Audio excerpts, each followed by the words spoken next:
What's going on, guys? Eric Black here. Welcome to ROCKCAST. Right over there is my good friend Parker Miner. And we like this show that we like to call ROCKCAST because we get to talk about music, specifically rock, metal, and alternative. Not so much on the alternative. Alternative is more the redheaded stepchild of the group. Yeah, we still talk about it, but no offense to redheads. Not well, a little bit.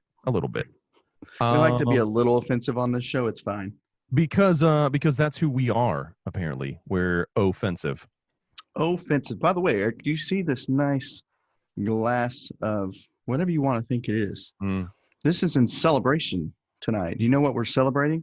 The blood of your enemies? No, but Oh. close. We are going to celebrate. Tell us. You tell them. You tell them what we're celebrating. Here's the thing, kids. This week on the show, we are celebrating a throwback situation. Now, as you know, or maybe you don't, They don't. They don't know. COVID has thrown us for a little bit of a loop. So lots of things have been canceled, including live shows. Including festivals. You got a whole slew of things that you can't do in the music industry now. So here we are talking with you fine folks. But this week it's going to be a throwback week. So we're going to be talking about a couple different interviews that we had and a couple different experiences that we had at Rock on the Range. ROTR. Back in 2017 when things weren't so weird, I guess. Maybe a little bit. I don't know. Anyway, we did it. It was fun. We had a great time. A couple of the interviews that we're going to be talking about. The first one here is going to be of Tony Palermo. He was from Papa Roach. P. Roach, if you will. PR, if you want to do it that way as well. PR. Either way. He was nice enough to sit down with us and talk. Now, here's the thing.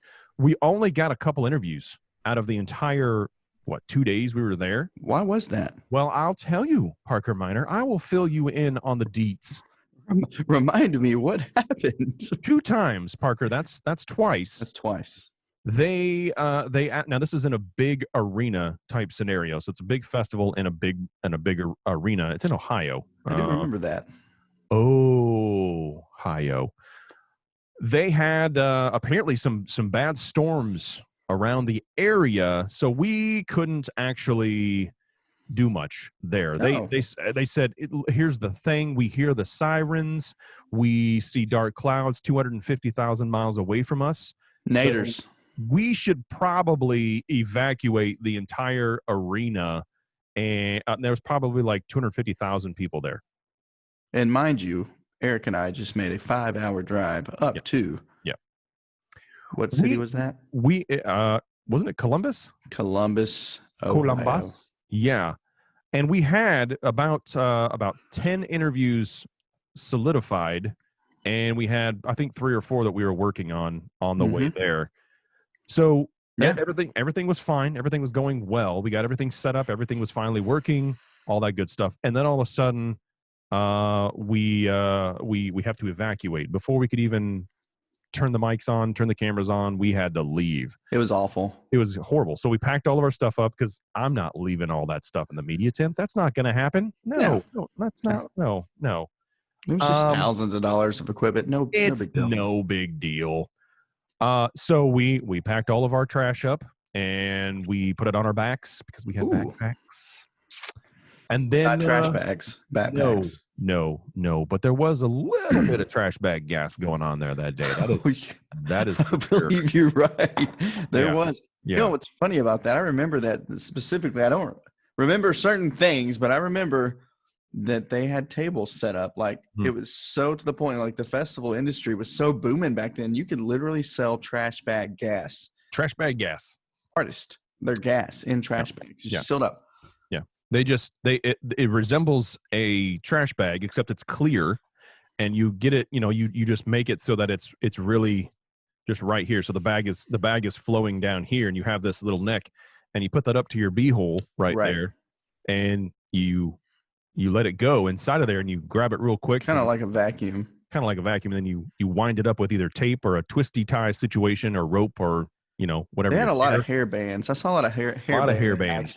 Yeah, and they weren't on stage. And then you can autograph it, write your name. Eric Black was here on the trash bag, and sell it for $500, and people will buy it. But not on the gas, because the gas was invisible, so you have to sign the trash bag. Yeah, you literally have to get a Sharpie, whether it's black or whether it's silver or pink or whatever your favorite Whatever color works. is. That's how that worked. Anyway, we have the interview. We have obtained the interview that we did on our own from my drive. So we've got that interview. It's going to be a good one. Tony Palermo and Papa Roach at Rock on the Range in 2017. You guys, let's check it out. Here you go.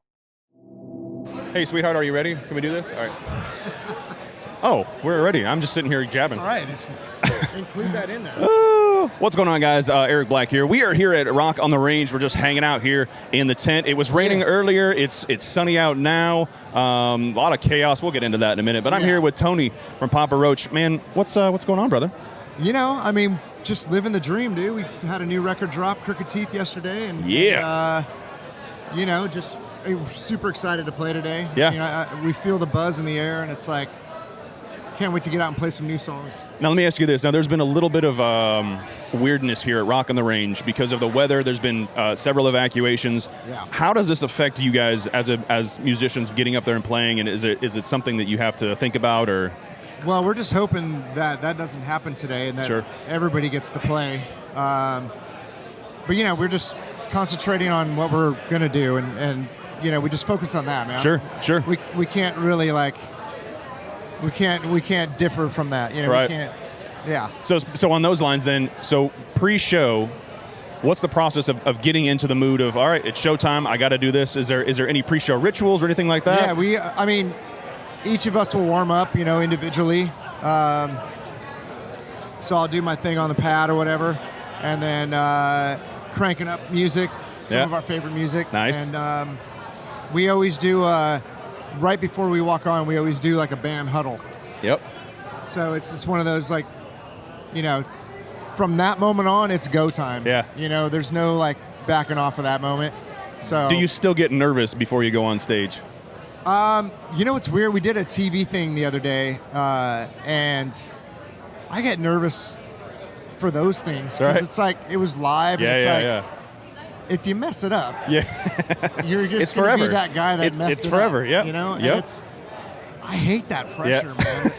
But no, going out, you know, on stage in front of 40,000, I don't even know. Right, a ton. It's sold out here at Rock on the Range. That's comfortable. Yeah. Which is kind of weird, but we love it. That's our passion. Now, traveling, you go all over the country and even the world. Yeah. The biggest, how do I say this?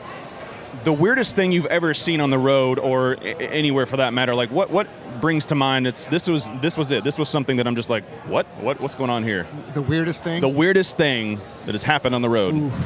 Oh, man. Either that's a lot or not enough, maybe. Yeah.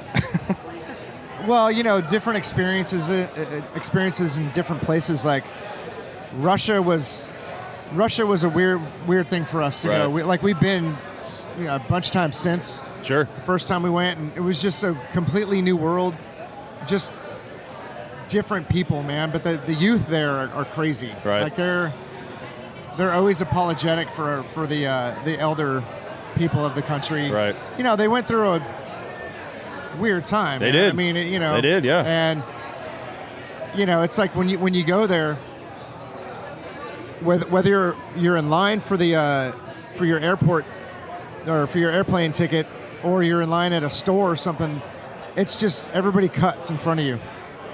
It's all chaos. It's chaos, dude. Wow. And no one gets mad? We did. Because we were like, man, this is rude, and they're just used to, like, they got to fight just do to it. get whatever they need to get at that moment. And that was just a pretty lifestyle weird for us to kind of. Now we're used to it, right? You know, veterans, going there. right? Yeah, but yeah, that's just, you know, summing it up. Some lifestyles and some countries are just weird. Completely different. It takes a minute to get used to that kind of thing. I'm sure they think that when they come to our country too. So, sure. You know, but now we talked a little bit here before the on-camera stuff about being in Nashville. Yeah. And it seems to be Like I think we narrowed it down to 2015. I think so. That's where you're at. But now here's the deal. We need to have you come back. We miss you. We love you. We have to travel to probably 4 or 5 hours away to see you. Okay, So we need to have this happen, and we need to have that thought process in your guys' heads. Yeah, absolutely. Be thinking about that. And we have a lot of friends there too now. Sure. Everybody keeps moving to Nashville. Yep. It's like, yep. when are you guys coming? Like, my drum company Pearl's out of Nashville. Yes, they are. Yes. But we played a lot of times there, and sometimes we've been there and not been able to play. Right. I don't know if you remember a show right on the water. They had that stage. Yes. The barge. Yes. Man, that was crazy. A cheap trick. Oh man. But we went out. A couple of our guys went out and did an acoustic because there was a huge storm that blew through there. Yep. And the barge was like, didn't it get bent? I don't know. Something crazy happened. Yeah. It was really weird. So, really crazy. Yeah, I think they actually drowned. Yeah, it was a crazy time. That was a weird storm. Yeah. Yep. Yeah. So we were like huddled up in the bus, like watching it just happen in front of us, man. Just downpour. Like we couldn't go anywhere. Like I don't think we had hotels, so it wasn't like that was our hotel. So we were just like. So your writing style, when you guys sit together and write, what's the process in your head? Now, do you prefer music first? Do you prefer lyrics first? Is it a combination of everything? It's always music first. Okay. Jacoby is a vibe out guy. Like so he'll vibe out on a riff and just be like, "Ooh, what's that?" Go for that, or we'll just make demos and send them to him. Sure. And it's either that's cool, or change this or something. And so he pretty much waits to get inspired by the music. Right. So, that's how I am too. I can't really write lyrics. But we're always writing. like, "Hey man, can you don't you have any lyrics written down?" Right. Like, get in your book. Give us some lyrics and let us do the. Has that ever happened? No. We're gonna have to bring that. Maybe before me. Actually, I've never asked him that, but we should ask him that. We'll ask. But him yeah, that. We'll get that narrowed down. He's just like, "What do you guys got?"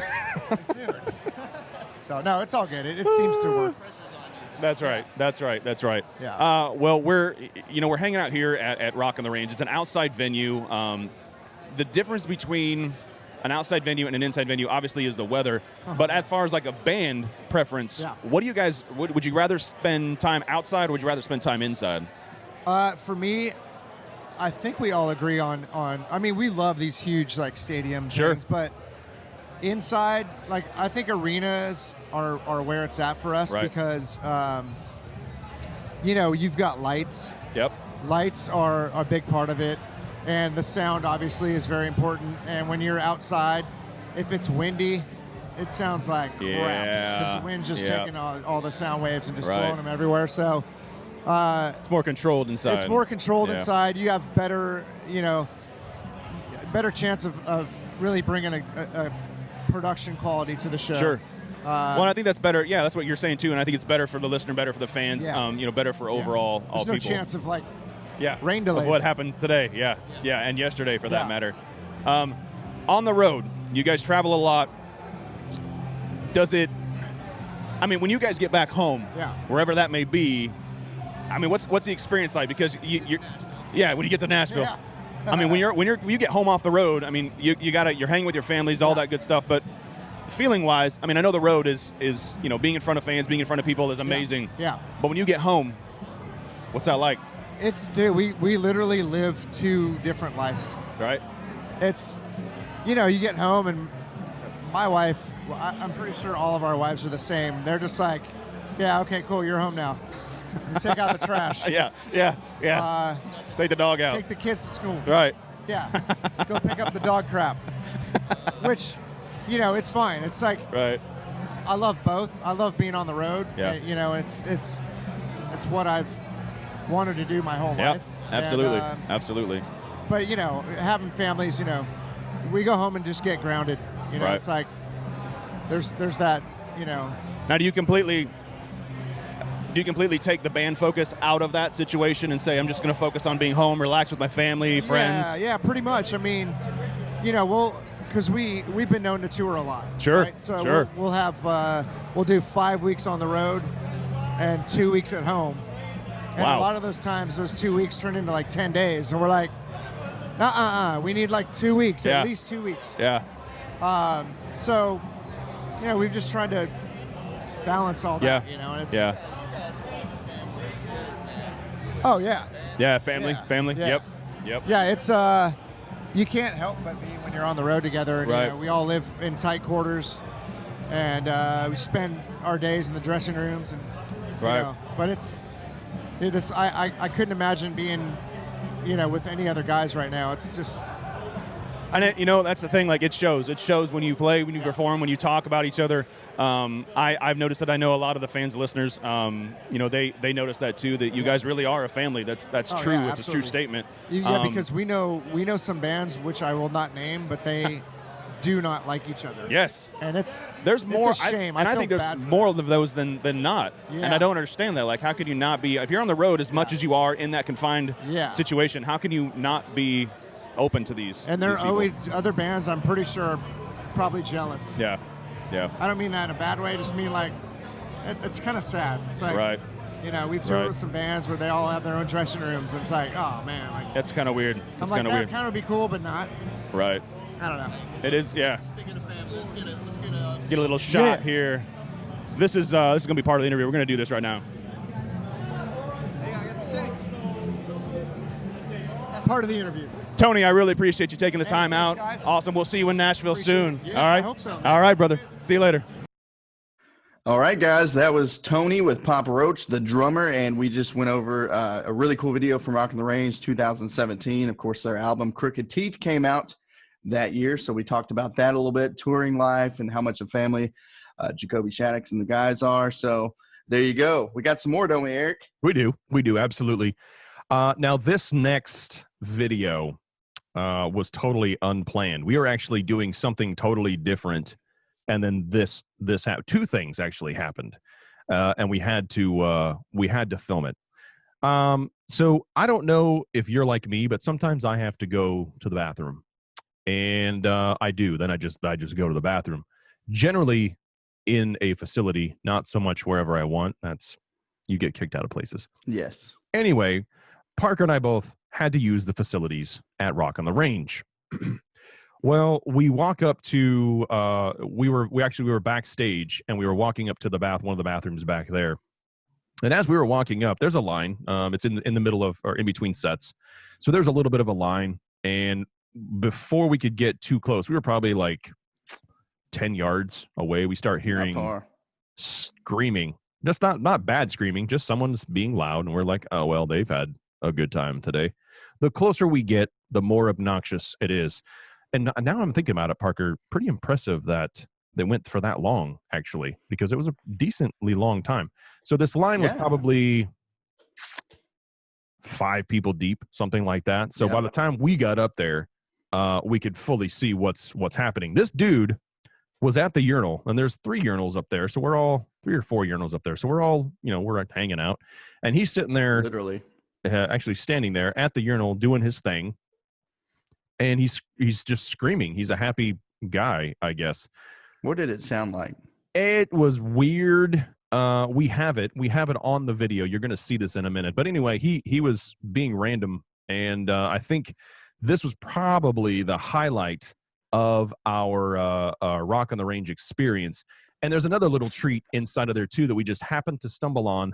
A young man that was having a very comfortable time. You'll see once the video starts going. But this is the bathroom experience at Rock on the Range. Check it out. So I just had the weirdest bathroom experience ever. So so we're at Rock on the Range, and we're going into the bathroom, right? That's what it was like. And there's a line. There's a little bit of a line. But this guy is already at the urinal, and he's screaming at some other guy next to him. Not in a bad way, just randomly. For no reason. Just randomly screaming. And so we were there's a line behind us, and we're like, well, this is the most awkward situation. Have you ever gotten screamed at in the bathroom next to you at a urinal? Me? Yeah. I don't think I've ever done that. Yeah, it just happened to me. I mean like not loud scream. I mean, like screamed at. Yeah, like not in a bad way. He was just like, Like literally, that's verbatim. Could be a first. It was weird. It was very awkward. Anyway.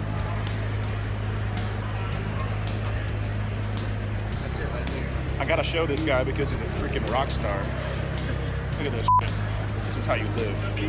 She told me to get comfortable with myself. Well, they kicked me out. She said, go get comfortable, come back when you're ready. I said, okay, I got comfortable. Are you serious? Yeah, but are you ready?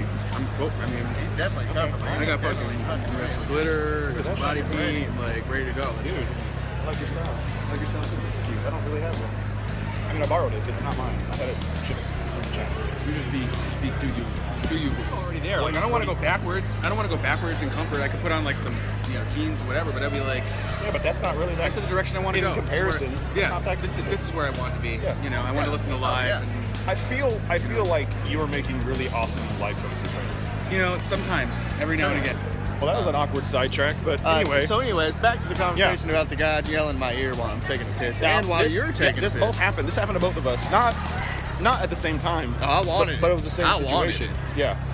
He wanted it. I was just happy to be there. You just stepped into place. I was just happy at to the be there. wrong time. I had to pee. And he was still there, and I took the opportunity. And I said, "Do it, scream my mind." I think he did like 3 or 4 other people after we left. I think that was the guy from Star Trek. It could have been. It actually could have been. But that's our story. That's all we got. It's the guy from Star Trek. We're gonna go. All right. So, what do you guys think? What do you guys think? I mean, that's totally random, right? And that doesn't happen to everybody. And again, we were just backstage hanging out and had to go use the facilities. And this random dude just starts screaming at you while you're doing your thing in the bathroom. I think my favorite part is the guy got told to come back after he's comfortable. So he came back comfortable. That was for sure. He was in a robe. He was in a robe.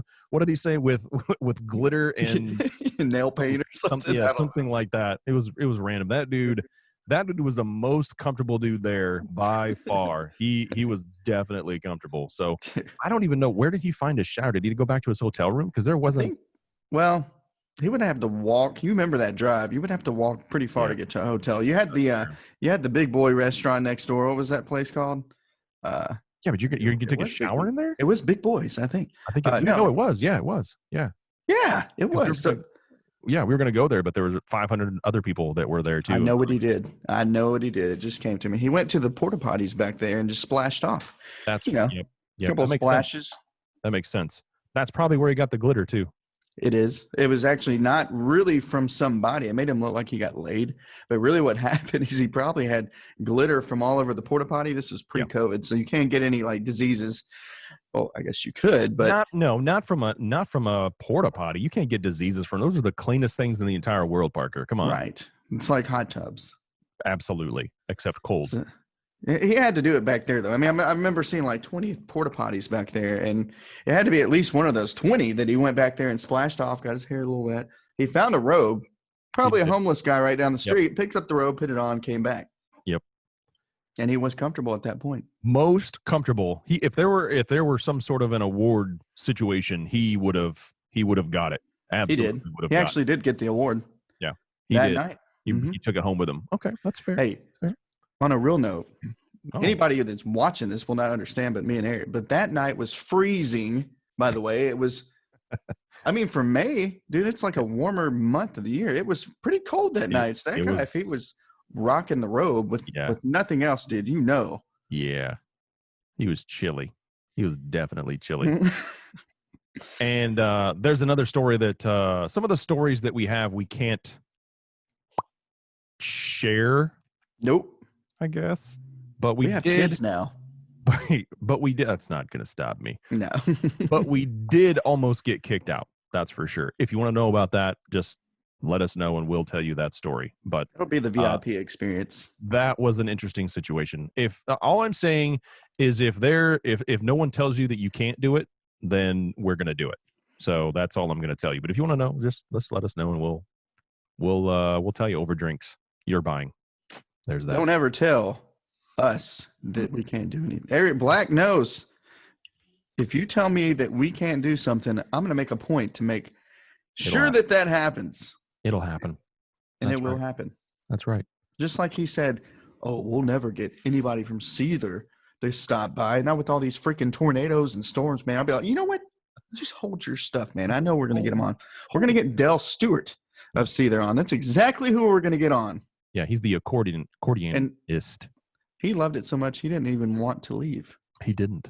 And it's going to be good. You'll see it in this next video that we did with Dale Stewart of the band Seether. It's our throwback week to Rock on the Range 2017. What's going on, guys? We are still here at Rock on the Range. We didn't leave. We never left. We're still here. I will never leave. Now, there was a situation, though. There's a little bit of a situation. We'll get into that in a second. This is Dale from Seether. We're hanging out here and rocking out.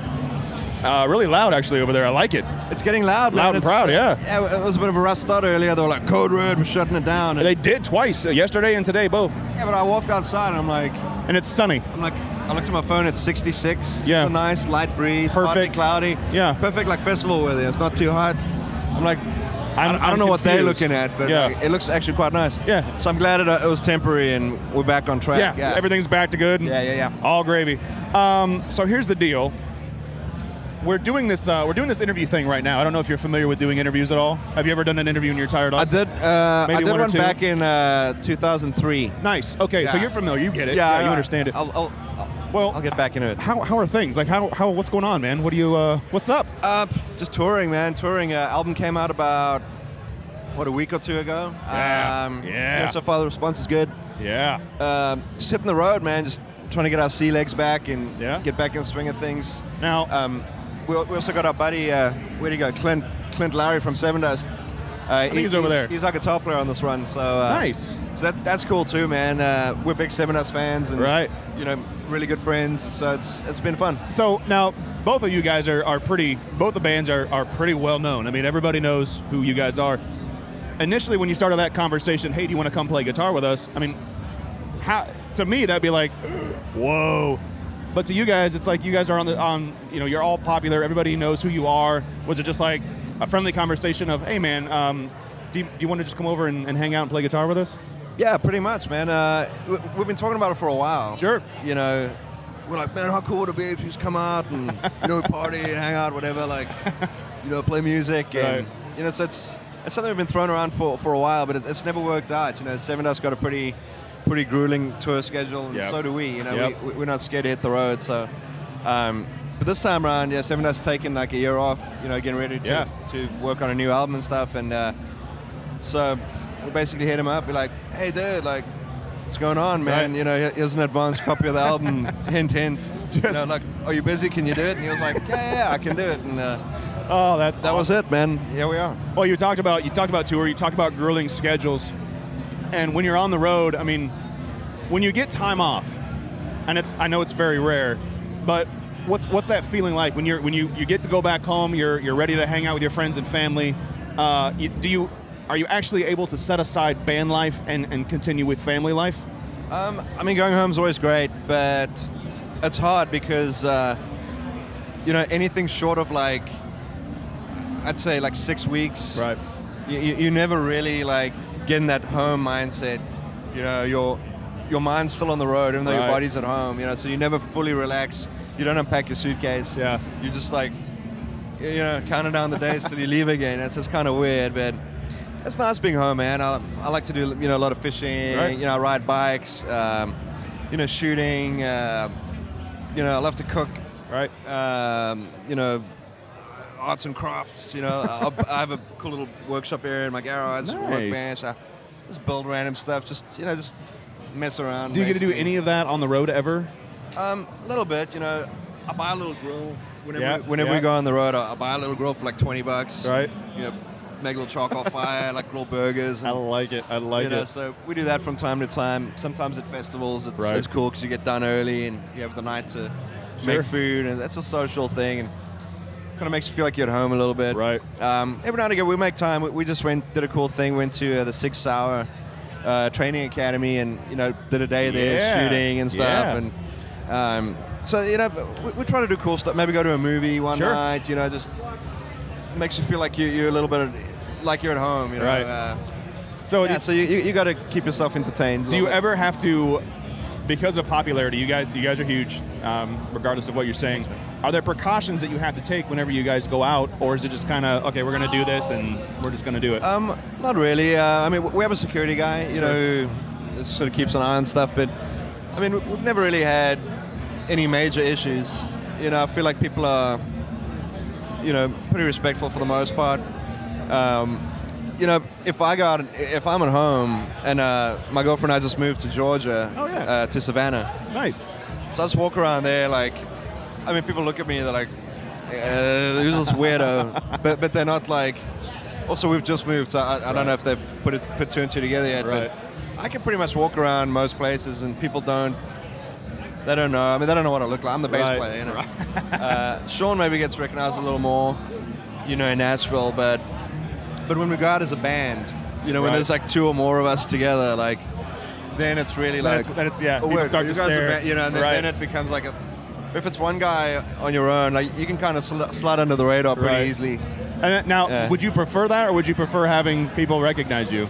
No, I don't think I could. I mean, I guess it's flattering. People come and say, hey, you know, I love what you do, but I feel like if, you know, not that we're in any danger of it, but I think if we ever got to the point of like the super famous people, like, you know, I don't know, Miley Cyrus or something, or like Justin Bieber, I don't know, these kids, and it drives them nuts. Right. But I feel like it would drive me even more nuts. Like, I couldn't do it. Yep, I agree. That's why I moved to Savannah. When I'm home, I don't want to go out to clubs. I want to be home, and we're on a lake, you know, so I can fish in the lake. Nice, and can watch the birds come down to roost in the evenings, and make a fire in the back, grill some meat, and put the UFC fight on, and, you know, like, that's what I want to do. That actually sounds awesome. Yeah, it's the move. You know, I was in LA for 15 years. Wow. And my girlfriend's like, you know, we're living this sort of, you know, small town or whatever, like simple life in the big city. We don't do like city stuff. And it really clicked for me. I'm like, you know, you're right. I'm trying to like I wouldn't leave the house, like this recluse. But I'm in LA. There's a lot of cool stuff to do, but I wouldn't do any of it. Yep. It's because that's not what, you know, was feeding my soul, if you will. You know, absolutely. Absolutely. She's like, why don't we just move? And I'd been there so long, you just get conditioned, you know, and feel safe in your microcosm. But, you know, she gave me a kick in the butt, and I'm like, yeah, you know, let's do it. And went to Savannah, and man, so far we love it. Right. It's great. Man, that's awesome. That's, you know, you got to do that too, because you're on the road so much, you got to go where you're comfortable when you go home. And if you're not comfortable there, you're not going to be comfortable back on the road. And that's the thing, man. You know, like when I'm off, you know, we go down to the beach, and she lies there and reads, and suntans. You know, I bring my fishing rods. Right. So I get a little bored just lying there. Now, are you doing the bikini too, or is it just her? Oh yeah. Well, you're rocking that bikini. Straight Speedo, son. Yeah, that's nice. That's really nice. All right. So tour life versus, I'm sorry, not tour life, festival life versus like, you know, like a regular venue. Now, it's kind of twofold question.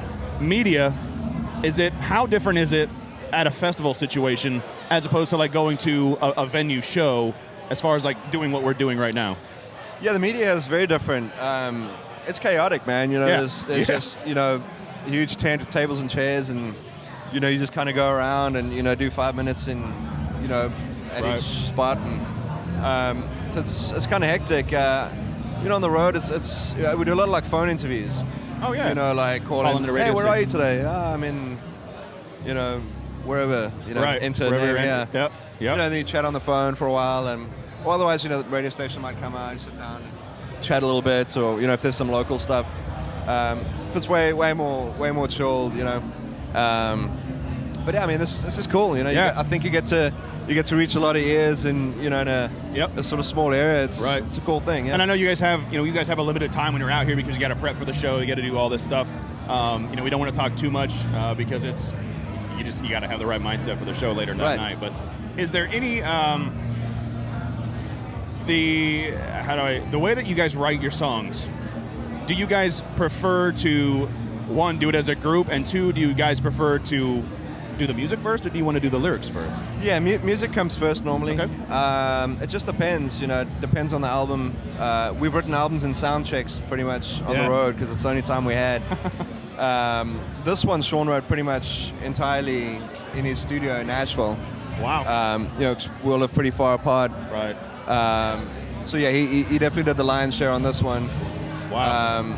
But on the last one, you know, a lot of it was us jamming in in like a band room, old school garage day style. It just depends, you know, what the circumstance is, Sure. how we're feeling. Sure.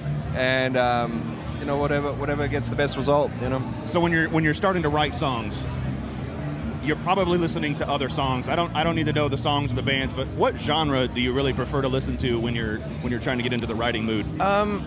Actually, when writing, we try not to listen to too much like rock music because you don't want to be influenced by your peers. You know, you don't want it to sound the same as everything else. So we tend to sort of take a step back from music a little bit. I personally tend to listen to a lot of like weird stuff. Well, not weird, but just different. Sure. You know, maybe not what people would expect. You know, I mean, we live in this environment like today. It's going to be rock music from start to finish, you know, which I love. It's my first love. But when I get on the bus tonight, I'm going to put on Mogwai or Explosions in the Sky or something. Wow. Or I just got into this composer. His name's Mattia Copelli.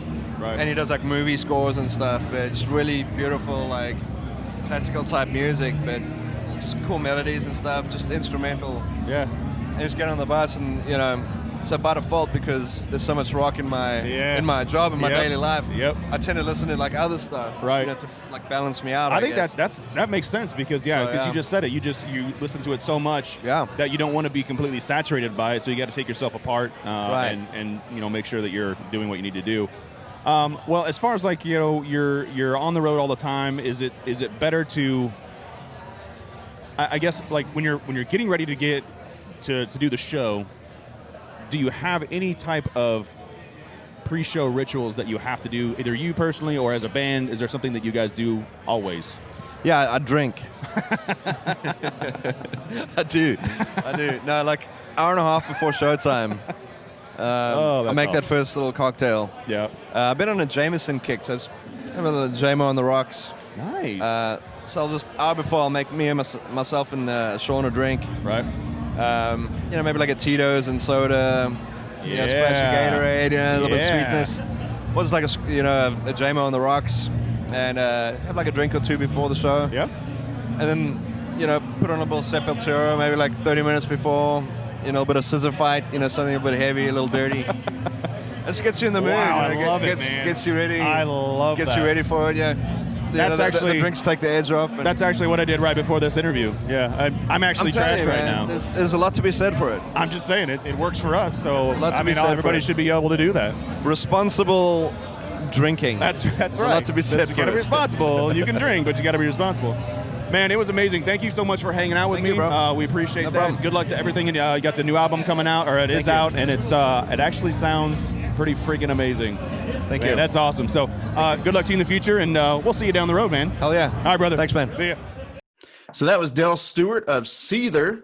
Of course, he said he would never leave. He, in fact, is still there. We actually just checked on him the other day. Isn't that right, Eric? We have a live feed that sits on him, kind of like the same concept as like when birds, you're looking at the birds that are nesting, or the eagles or something like that. They have babies. Live feed. Same thing with Dale. He's still hanging out there, still rocking out. By himself, doing his thing. Yeah, I mean, there's no reason to leave anyways. There's no shows, there's no festival. He has nowhere to be, so it kind of worked out in his favor. And plus, they came and took the tents and the tables, but he's still sitting there. There was a nice little platform of grass right there. He's fine. Yeah, he's good. He just gets DoorDash to drop him off food every day, and we'll submit that live feed link to you here at the end of the video. It'll be good. I think you'll like it, especially when he gets fed by other animals and things like that. It's cute. It's nice. I will say that was cool that, while we were doing that video, Clint Lowry of Seven Dust, of course, was joining them for that tour. He was the fill-in guitarist, and that was really cool to see that connection and that band kind of connected in that way with somebody else from another really, I would say, the most underrated band of all time, Seven Dust. But it was cool that he joined them and was able to jump around table to table. It was kind of funny watching all that go on while you were interviewing Mr. Dell. Yeah. Well, and I think too, one of those things where, we're grateful for the two interviews that we had. And again, when everything gets backed up in these festivals, the major the major media companies will get first dibs, and then the rock stars will say whether they want to do it or not, blah blah blah. We were lucky enough to have these two fine folks come over and hang out with us. So Good times. big shout out to those guys, just Tony and Dale, and Robe Guy. I don't remember his name, but Robe Guy. And if you're the guy that was screaming at me in the bathroom, what's up, buddy? I hope everything came out okay for you. As a matter of fact, we want him on the show next. We should get him on the show. He should just. By the way, this is real. I literally just connected with somebody that we randomly met. They live in Nashville. They were actually there for the show.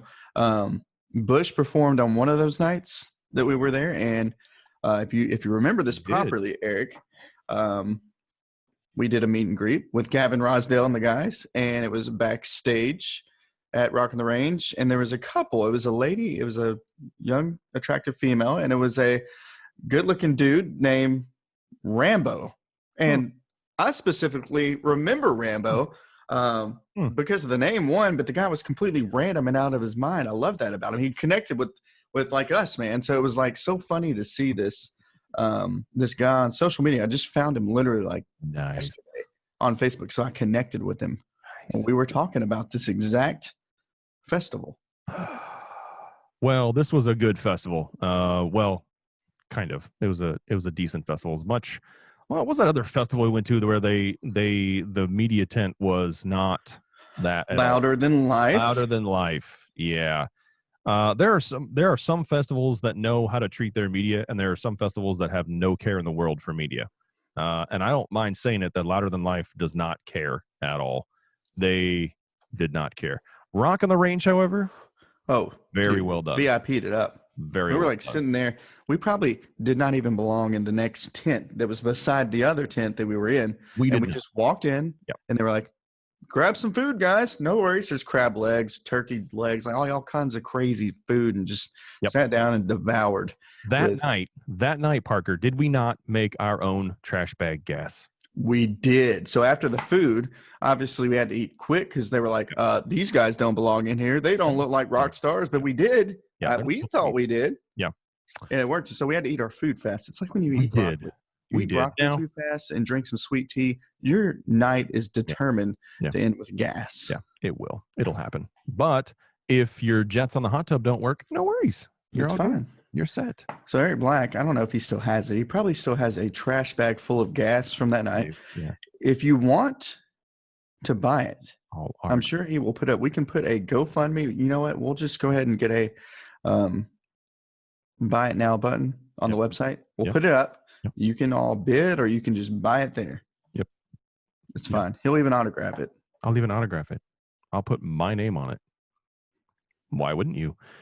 Anyway, lots of good times at Rock on the Range. We're going to do these a little bit more often, maybe every month or something like that. We'll do something of this nature. But we need to get back to live shows, man. This is insane. I don't mind doing the live streams. Those are okay. It's fine. But it is not obviously the same. It's not. You're in the other room on the other side of the world. You're over there. Yeah. I'm over here. And it's not same for the artist either. It's not same for anybody. Now, the bad part of that is that you're taking out 3/4 of the work crew that is that is helping with you doing that. So when you see a band on stage, it's not just the band. There's probably 20 or 30 other stagehands and crews and managers and all that stuff that are now out of work as well. So it's not just the band, it's everyone. You have venues now that can't do anything about it either. Festivals, obviously, things like that. So if you can, at any point in time, support any of those artists that you enjoy listening to, whether they're indie or whether they're mainstream, majors, whatever you want to call them. Do it. Support them. Buy their merch. Buy their trash bag gas. Whatever they have, just purchase trash bag gas. You can. I know times are tough. I totally understand that. But if there's any way, even a share on social media, share it, like it, love it, whatever you want to do. Just you know what we'll do for them, Eric? No, I don't. For all bands, this is going to be a lot. We will personally fill bags of trash bags up with our very own gas, and we'll sell it on the next show. It's pretty popular. It is. We'll put it on the website. Yeah. We'll monetize it. We'll go. So Yep. we're going to offer our services. We're going to do whatever it takes for our bands, and we'll support them no matter what. So expect Trash Bag Gas. Do it. Make it so. Another little bit of news. We are going to be on now. We haven't been technically. We haven't really been podcasting because we're not on really any of the platforms quite yet. There's been a little bit of a hiccup with what we were doing. We've got those things ironed out. So very soon, my friends, very soon you will be hearing this show on every single platform that you've ever heard a podcast on. It's going to be awesome. There will be no reason that you cannot find us. No, none, zero, zilch. It'll be good times. In the meantime, check us out. ericblackwashere.com/rockcast. Find us on socials, Rockcast Show on Facebook and IG. And then we have a YouTube channel, but I don't know what it's called. I think it's actually Rockcast Show too. I made that one last, and it was like 11 o'clock at night. I don't remember, but it will be on the website soon. But and everywhere else on the web, everywhere in the podcast world, Spotify, iTunes, Apple, Podcast, Amazon, you name it. Walgreens, Walmart, CVS. That's probably not KFC. Maybe KFC. We're going to owe a lot of money after this. Yep, we're pretty much broke. So we're going to start a GoFundMe. So fund us. Appreciate it. And buy our trash bag gas. Buy our trash bag gas. This show's not going to do well. Anyway, thanks guys for listening, for watching. We hope you have a good rest of the week. Until next time, I am Eric Black, and that's P minor. This is ROCKCAST. Keep rocking, guys. Peace.